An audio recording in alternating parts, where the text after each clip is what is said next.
Horizon Zero Dawn has a new patch, patch 1.50, fixing some of the issues with the game and the DLC, and there's also an awesome documentary coming about the game. So I thought, let's discuss the latest Horizon Zero Dawn news in this video. If you like that, then a like would be super appreciated, and let's go. Let's get into the news of the patch first, and to be fair, while the other updates that ended with a 0, so 1.10, 1.20 and 1.30 for example, adding the New Game Plus mode and the ultra hard difficulty, this one does not add anything significant in terms of content. So what we're looking at are a ton of fixes for issues that were present in the game, for example audio, visual fixes, and also fixes for errands or quests like the Out of the Forge one. Some players could not activate the quest from the world map as the Vireclaw sites would overlap the quest marker. So issues like that, and an issue that I brought up a while back where the Banuk Warwick Chieftain Adapt outfit would display the Banuk Cygnus Eater outfit instead is now also fixed. Just like an issue where the functionality of the new UI for the treasure boxes was unclear to some players. If you missed it, in a recent patch they added pages to scroll through our pile of treasure boxes. Again, nothing really substantial. Of course, a month ago we got the Frozen Wilds DLC in November, and that was awesome, but without any more DLC planned, and I don't see them adding any new content to Horizon Zero Dawn for free as well,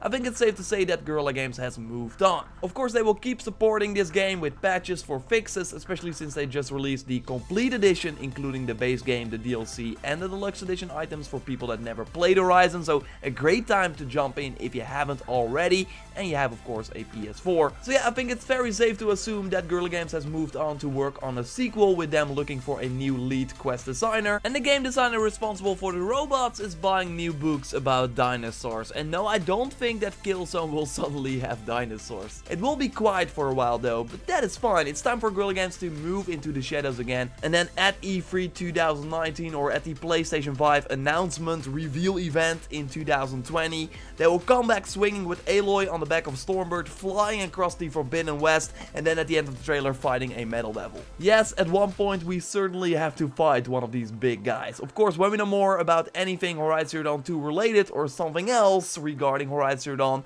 I will let you know, just like I did this year. Speaking of which, this month we can expect a documentary from the people over on NoClip regarding this PlayStation 4 exclusive. You already see the pictures here posted by Danny O'Dwyer, where we see the guys behind the machines, the producer Angie Smets, the boss himself Herman Hulst as well, and the quality of these documentaries are always great, like the NoClip documentaries they did previously, so really looking forward to this one. I can see them totally talk about the move from a first-person shooter, the Killzone series, to an open-world RPG, Horizon Zero Dawn, what they learned along the way, the challenges, etc. Hopefully we get some new info as well, because there was already this other documentary in Dutch, and a lot of interviews as well with Guerrilla Games about this subject. So hopefully we get some new info when we know more. Of course, when there is some interesting tidbits of info, I will keep you up to date. I will make a video about that. So this Horizon Zero Dawn series of documentaries should be up later this month. Keep an eye out on my Twitter @YourRaptor to see when they're up. I will totally tweet about it. So while I've not been making as much Horizon Zero Dawn videos as I did before, I of course want to keep supporting this game and keep you up to date on everything that happens in the universe of this game, but only like noteworthy things like a new patch or really substantial news about the sequel and stuff like that. I really can't wait to hear more about that, but it will be a while. Like, I totally expect them to be quiet for at least 1.5 years, 2 years, something like that. Of course, interesting, with these patches they tend to like add secret things or things they were not intended to add, so if you find something, please let me know in the comments down below. I put a link to the patch notes so you can read them for yourself as well. Subscribe to stay up to date on everything Horizon Zero Dawn. Check out my video on the best mods in the game, and I will speak to you next time. Thanks for watching, like this video if you did, and goodbye.